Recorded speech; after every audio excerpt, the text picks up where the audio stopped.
Welcome to your first lesson on Pandas DataFrames. Pandas DataFrames are a must-have skill for anyone working with data in Python. They help you organize and analyze your information easily. Let us see why learning them will open many doors for you. Running the cell now. What real-world questions would you like to answer with data? If you enjoy this video, like and subscribe for more easy Python lessons. Let us start by importing the Pandas library. This will let us work with DataFrames. We import Pandas, a library that helps organize and analyze data. Now Pandas is ready as PD, a short nickname we will use often. Running the cell now. Try typing import Pandas as PD in your own Jupyter notebook. What is a data frame? A data frame is like a table with rows and columns. Think of it as a superpowered spreadsheet in Python. Running the cell now. Can you think of information you could put into a table? Now, we will make our first data frame. We use a dictionary to organize the data. First, we create a set of sample data. Each key, like the name or age, is a heading. The curly braces show this is a dictionary. Each key points to a list of values. We list the names for each person. Here are their ages. These are the cities they live in. Now we create the data frame using PD data frame. This shapes the data into a table. Let us look at our new table by just typing a df. This displays the whole data frame so you can see everything. Running the cell now. Can you try creating a data frame with your own fake data next? What could you track in your life using a table?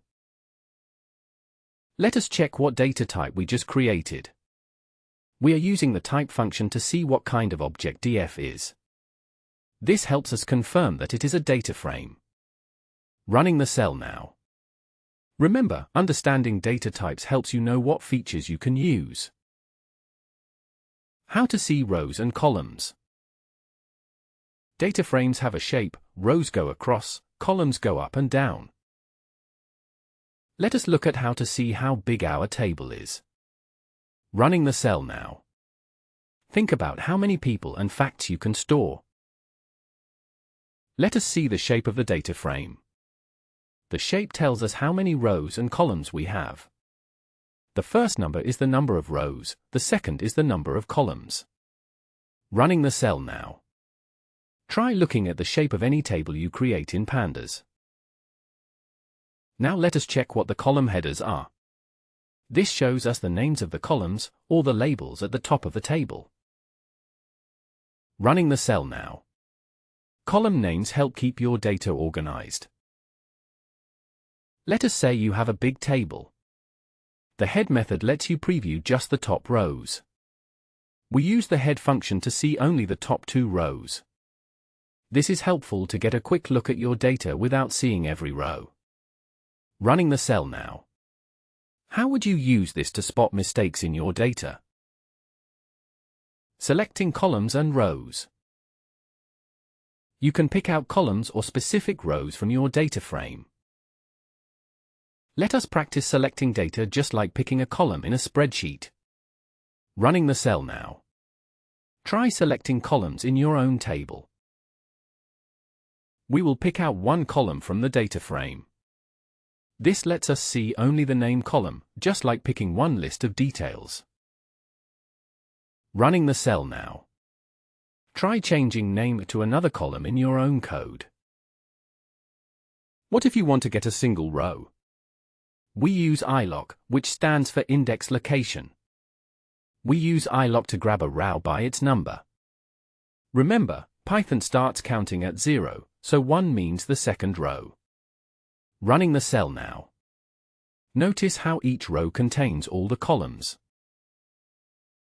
We can select more than one column by putting their names in a list.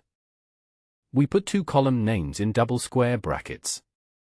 This lets us see just name and age for all rows. Running the cell now. This is helpful when you only need a few details. You can pick out certain rows based on rules. Let us find everyone older than 30.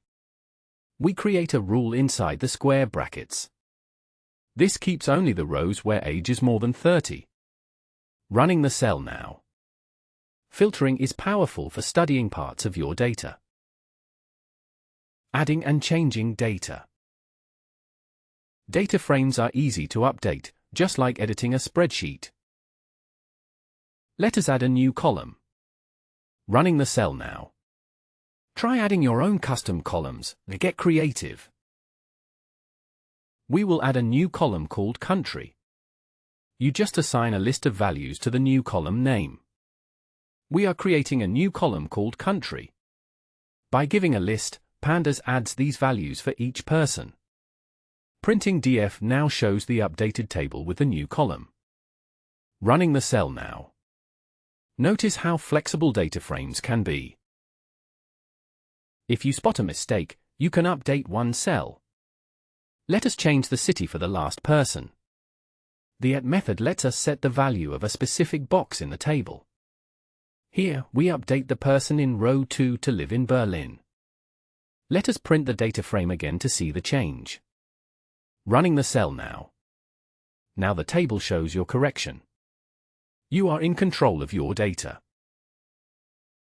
Now let us practice removing a column. Use the drop method and set axis to 1 to mean columns. Here, we are deleting the country column.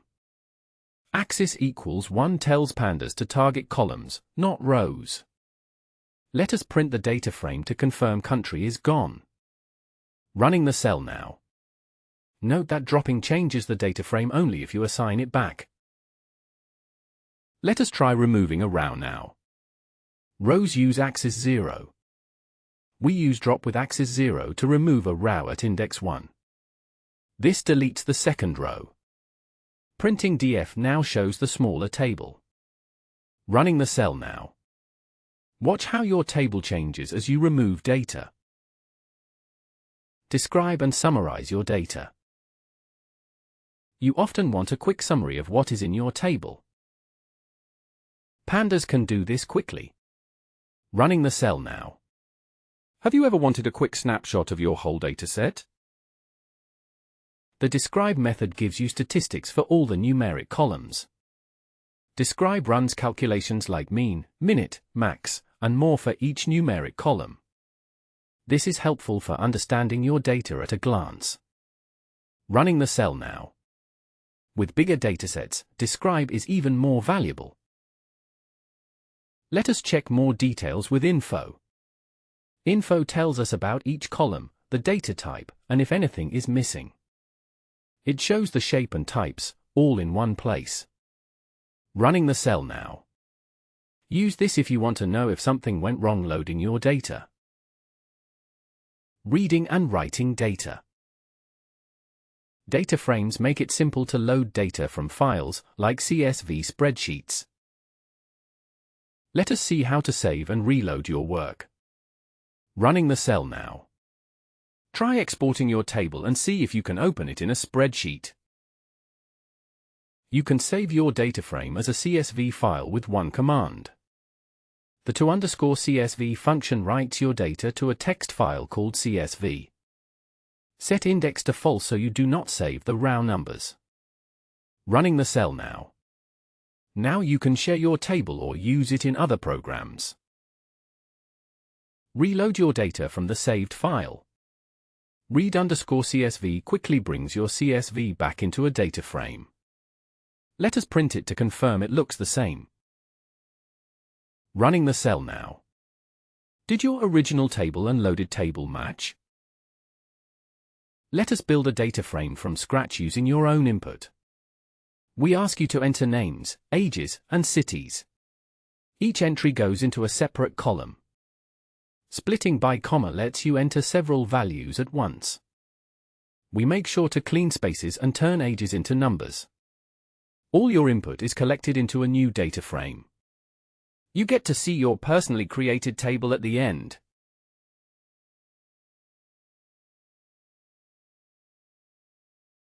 Running the cell now. Try sharing what you entered in the comments below. If you are enjoying this, like, subscribe, and share with your friends. Let us build a friendly coding community. Mini project, Favorite Movies Table Part 1. Let us build a table of movies and their ratings. We will rate a few movies and then sort by score. Running the cell now. Think of your top 3 favorite movies. Here is a data frame with 3 movies and their ratings. We start with a dictionary where each movie has a rating. The values for each key are lists, just like always. Data frame shapes the info into a table. We print it so you can see what you are working with. Running the cell now. Add your own favorite movies and ratings if you like. Now let us sort the movies from the highest rating to the lowest. Sort underscore values puts the row with the best rating at the top. Ascending false means highest first. Running the cell now.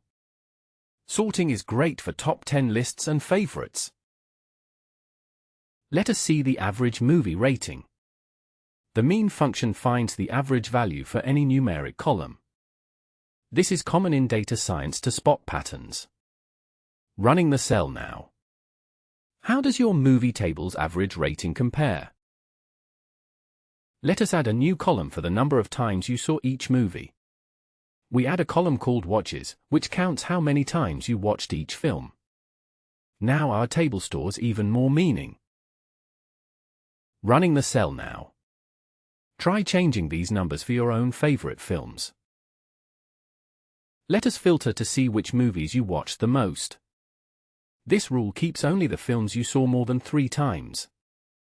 Filtering shows just your true favorites. Running the cell now. What is the movie you watched the most? Troubleshooting, what if you get an error? If you type a column name wrong or your lists are not the same length, Pandas will warn you.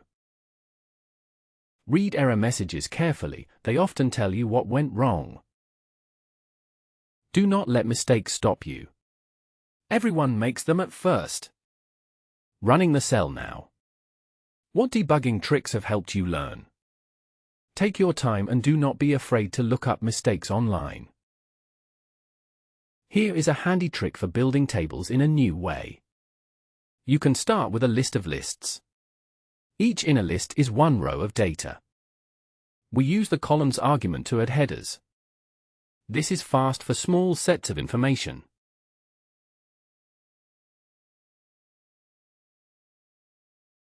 Running the cell now.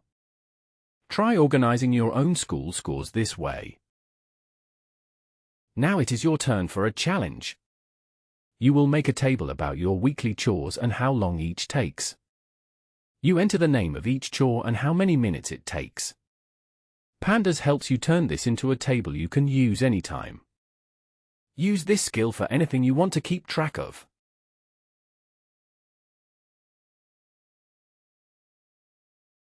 Running the cell now. Post your most time-consuming chore in the comments. Let us see which chores take the longest among viewers. Recap and next steps. Congratulations, you have learned the basics of Pandas data frames.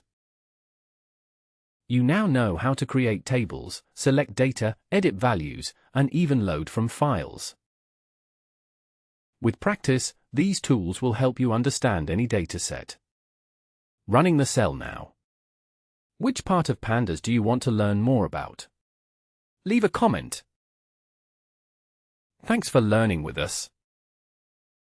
If this helped you, please like, subscribe, and share the video. Let us learn Python together, your journey has just begun. See you in the next lesson. Running the cell now. Do not forget to like and subscribe for more simple Python practice. Share this with friends who want to start coding too.